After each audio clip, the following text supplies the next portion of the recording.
मुझसे बात करने के लिए चारू को लाने की क्या जरूरत थी? मुझसे कहते तो मैं खुद आ जाता। तुम घर जाओ चारू, मैं इनसे बात करके आता हूँ। यहीं रुकने दो उसे। यहाँ जो भी हो रहा है उसे भी तो देखने दो, फिर गांव में जाकर बताएगी ना सबको। तो ठीक है, रुक जाओ चारू, दोनों साथ में ही चलेंगे। यूं आए और बात की और चल दिए। ये दिल्ली नहीं है बेटा, ये देवरकोटा है।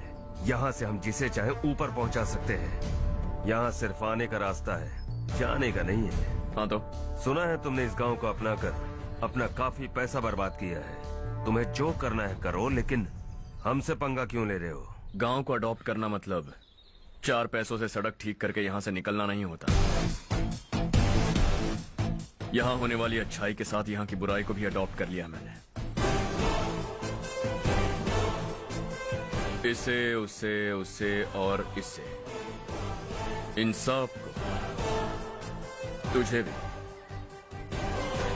और तेरे इस भाई को भी, सबको अडॉप्ट कर लिया मैंने। तो जमीन हड़पने नहीं देगा तू हमें? मैं तो तुम्हारे काले धन का हिसाब लगाने यहां आया था। लिख कर लाया, कहीं गलती से कुछ भूल न जाओ। जिले में 43 हाई स्कूल के मरम्मत करने का फंड हजम कर गया, वापस करो। 72 सड़कें सैंक्शन हुई हैं, उन सब के पैसे तुम खा चुके हो। रिलीफ फंड में मिला 350 करोड़ रुपया, वापस करो। कुछ साल पहले डेयरी स्कैम में तुमने 20 लोगों को जलाया और इसके अलावा 23 लोगों की जान ली, चाहे इंसान हो या जानवर। उन सब के परिवारों को पैसे देने होंगे। 11 गांव की खेती के लिए बनाया गया तालाब भी तुमने हड़प लिया है। शर्म नहीं आती तुम्हें? सबको एक एक पाई लौटानी होगी। नहीं लौटाया तो जिंदा गाड़ दूंगा सबको।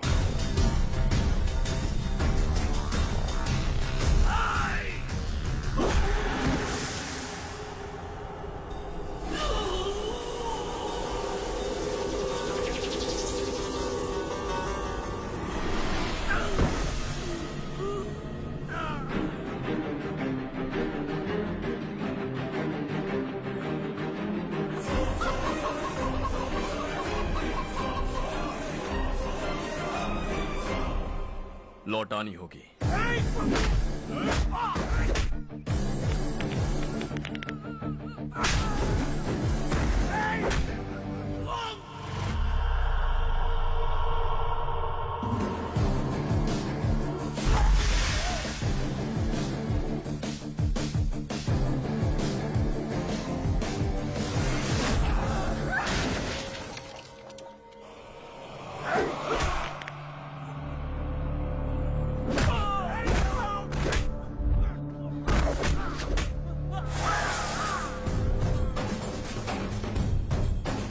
तुम लौटाओगे।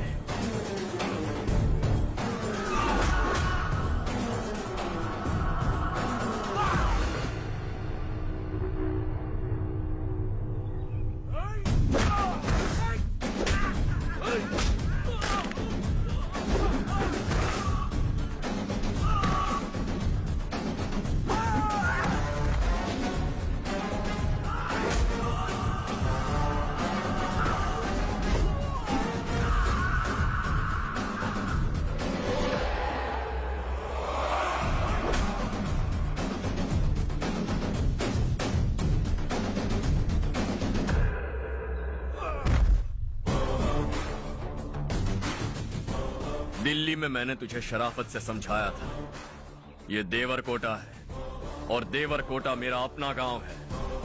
यहां मार दूंगा तो कोई पूछने भी नहीं आएगा। चलो चारू।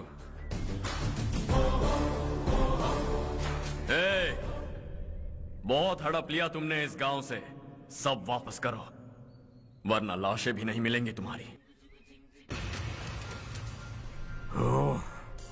अगर उसे पहले ही मार देते तो आज ये दिन नहीं देखना पड़ता।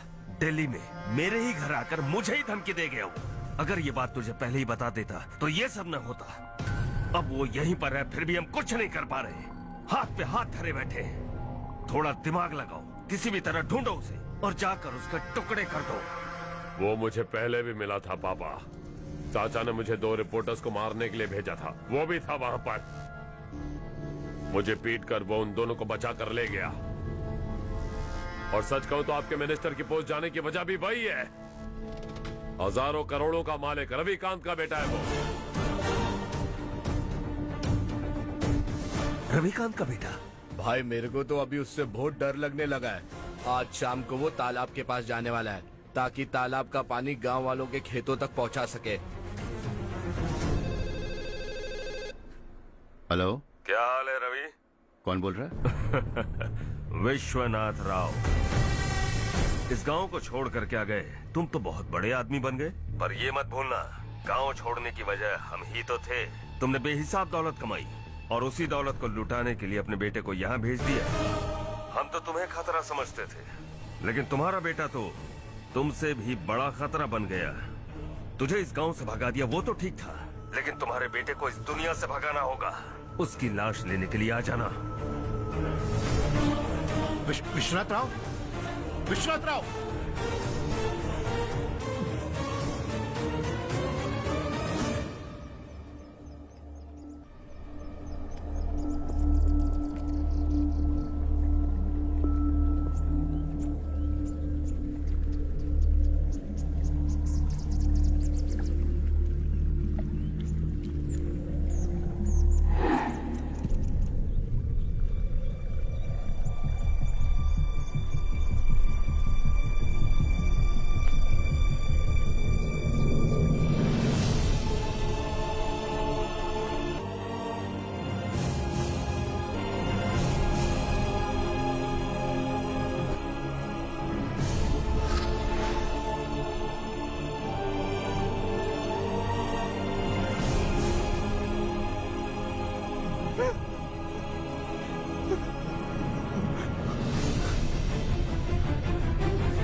उससे दवाई टाइम पे दे देना, ठीक है? Okay doctor. Doctor, yes.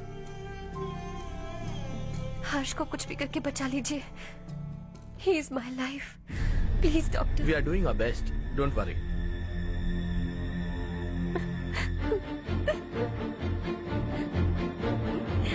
मैं हर्ष के बिना नहीं जी सकती मैम।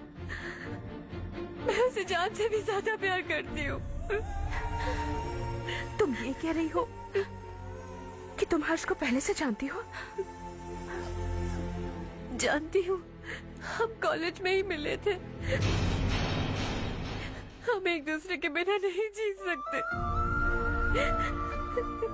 जब मुझे पता चला कि वो हमारे गांव के रविकांत जी का बेटा है तो मैं उनसे दूर होने लगी माँ। वो मुझे बिना बताए यहाँ पर आ गया माँ।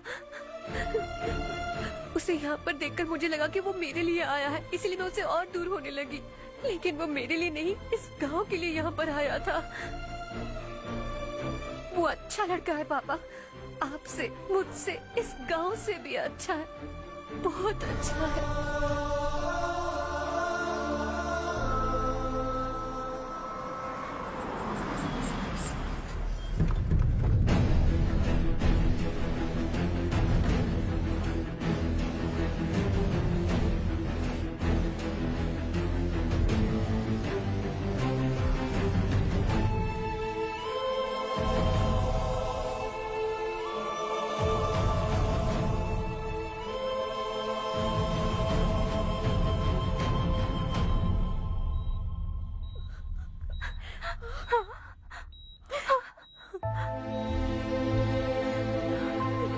एक्सक्यूज मी, मैं हूं डॉक्टर गणेश। इन्हें 2 जगह स्टैब किया गया है, काफी ब्लड लॉस भी हुआ है। हमने सर्जरी की, नाउ इज ऑल राइट। इस हॉस्पिटल को इन्होंने अपनी देखरेख में बनवाया है। I felt very happy for what he was doing. इन्हें इस हालत में देखकर मुझे बुरा लग रहा है। I am sorry sir.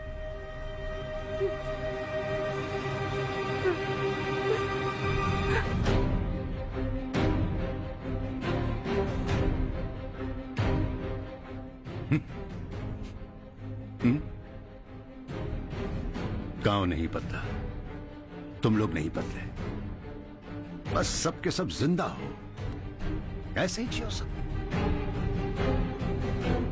एक ही बेटा, इकलौता बेटा मेरा, कम से कम उसे तो छोड़ दो। अरे क्या है इस गांव में? बस अपना गांव, अपनी जमीन, बस इतना ही है ना?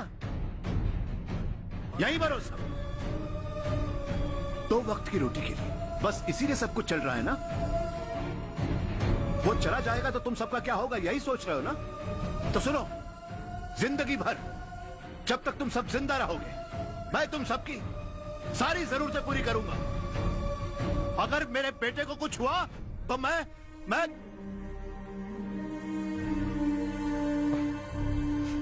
देखो, मैं हाथ जोड़ता हूं, मेरे बेटे को बख्श दो। मैं तुम सबसे अपने बेटे की भीख मांगता हूं, प्लीज।